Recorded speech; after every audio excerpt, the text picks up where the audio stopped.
How to turn off direct messages notifications settings on TikTok mobile. Hello guys, in today's video I'm gonna show you how to turn off direct messages notifications settings on TikTok mobile. First then open TikTok and now click click profile and then click the storylines in top corner, and here you will find settings and privacy. Click on it and then click this one, push notifications, and now just here we'll find it. Scroll down, here we'll find direct messages.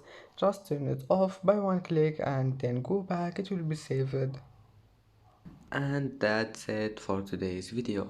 If you like this video, don't forget like and subscribe, and thank you for watching this video until the end, and see you in the next video.